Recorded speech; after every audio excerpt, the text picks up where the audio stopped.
convido a abrir as Sagradas Escrituras na segunda carta de Paulo aos Coríntios, capítulo de número 15. 15 de Coríntios, capítulo 15, né? 2 Coríntios, capítulo 15. Vai lá no Novo Testamento, Atos dos Apóstolos, aí vai procurando lá a primeira carta de Paulo aos Coríntios, Atos, aí vai vir Romanos, e aí logo você vai achar ali o Coríntios, a primeira carta de Paulo aos Coríntios, capítulo de número 15. Neste capítulo, Paulo vai tratar de assuntos referentes à ressurreição, né? Paulo vai tratar sobre a ressurreição. Paulo vai falar com os coríntios acerca de coisas espirituais, visto que Corinto era uma igreja que tinha muitas questões espirituais divergentes da fé cristã. Embora fosse uma igreja muito avivada, muito bem estruturizada, muito bem, com muita carisma, né? Com muita carisma, essa é a palavra. Mas, por outro lado, Corinto deixava a desejar na sua postura e no seu tratamento com a fé na prática. Então, Paulo começa falando que a ressurreição de Cristo é o penhor da nossa ressurreição, ou seja, porque ele ressuscitou primeiro, então nós temos a garantia da ressurreição. Depois, Paulo vai falar que Cristo ele é a primícia dos que dormem, ou seja, Cristo ele foi o primeiro, né, que morreu e ressuscitou, então ele é a primícia dos que dormem. Aqueles que dormem pode ter certeza que eles ressuscitarão, porque Cristo ressuscitou. Depois Paulo vai tratar com os coríntios acerca da ressurreição em relação à vida prática, ou seja, o que é a ressurreição de Cristo, como ela atinge a nossa vida na prática, né? Então Paulo vai tratar isso nesse capítulo 15.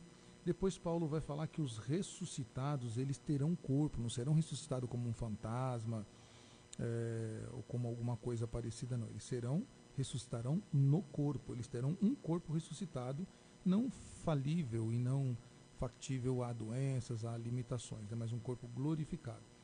E aí então Paulo, ele vem a partir do verso 50 dizer que os mortos serão transformados. Ele diz então estas palavras, 1 Coríntios capítulo 15, versos 50. Isto afirmo, irmãos, que a carne e o sangue não poderão herdar o reino de Deus, nem a corrupção herdar a incorrupção. Eis que vos digo um mistério: nem todos dormiremos, mas transformados seremos todos. No momento, num abrir e fechar de olhos, ao ressoar da última trombeta, a trombeta soará, os mortos ressuscitarão incorruptíveis, e nós seremos transformados. Porque é necessário que este corpo corruptível se revista de incorruptibilidade, e que o corpo mortal se revista da imortalidade. E quando este corpo corruptível se revestir da incorruptibilidade, o que é mortal se revestir de imortalidade, então se cumprirá a palavra que está escrita: tragada foi a morte pela vitória. Onde está, ó morte, a tua vitória? Onde está, ó morte, o teu aguilhão? O aguilhão da morte é o pecado, e a força do pecado é a lei. Graças a Deus que nos dá vitória por intermédio de nosso Senhor Jesus Cristo. Portanto, meus amados irmãos, sede firmes, inabaláveis e sempre abundantes na obra do Senhor, sabendo que no Senhor o vosso trabalho não é vão. Olha que palavra maravilhosa. Então Paulo, depois de tratar com os coríntios, né, a igreja de Corinto, sobre a ressurreição nas suas várias esferas, né, e o que ela tem na prática, sobre a questão do novo corpo, que Cristo é o primogênito daqueles que dormem, é o primogênito da ressurreição. E agora Paulo diz: olha, diante disso tudo, vocês podem ficar tranquilos, nós vamos morrer, vamos dormir, mas e dormir aqui é no sentido não de dormir como nós dormimos hoje, né? Se bem que quem dorme está vivo, né? Mas é um dormir consciente, tá? Ele fala de uma morte por um tempo determinado, ou seja, é um desligamento desse mundo, tá? Mas não numa inconsciência, não como uma eliminação, né? Nós não acreditamos no aniquilacionismo, ou seja, que morreu, acabou, né? Nós não acreditamos nisso. Nós também não acreditamos em um estado de purgação.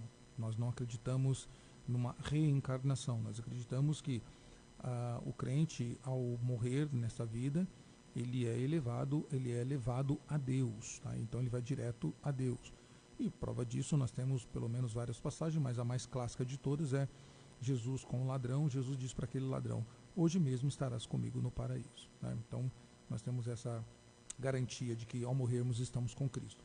Então Paulo diz: olha, fiquem tranquilos, porque quando vocês morrerem, vocês irão se encontrar com Cristo.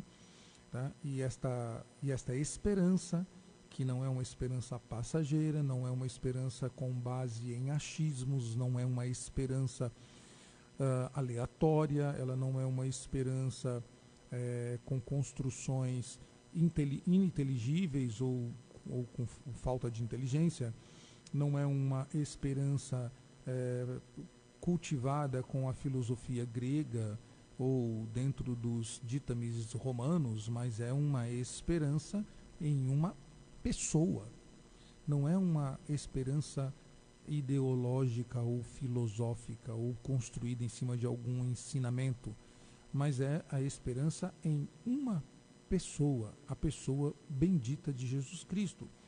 Então, Paulo diz: fiquem tranquilos, vocês ressuscitarão, vocês têm garantia disso, porque ele morreu e ele ressuscitou, então ele é o primogênito daqueles que dormem, e nós teremos, só que nós teremos uma ressurreição num corpo glorificado.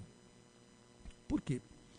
Nesta época, a época dos apóstolos, havia muita desconfiança quanto à vida após a morte. Você tinha grupos como fariseus e saduceus que não concordavam entre si.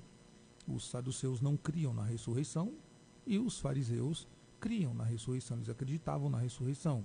Havia outros espectros, né, que entendiam de maneira diferente. Havia a crença até mesmo de que a pessoa podia voltar à vida de uma outra maneira, né, dentro das místicas do judaísmo. Mas Paulo, como alguém que creu na palavra de Jesus, assim como todos os cristãos, então eles acreditavam, eles tinham esperança de que a morte, ela não era o fim. Aliás, a morte, inclusive, ela foi vencida.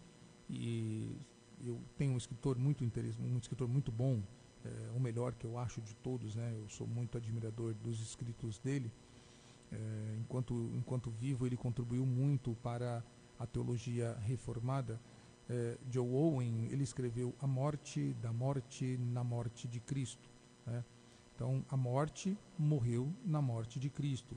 Por isso que Paulo usa essa expressão: tragada foi a morte pela vitória. Né? Onde está a morte, agora a tua vitória? Onde está a morte, o teu aguilhão? Ou seja, onde está a tua ferramenta de opressão, a tua ferramenta de vitória? Né? Tragada foi a morte pela vitória. Então, Paulo ele mostra a esses cristãos que eles precisavam ter esperanças. E no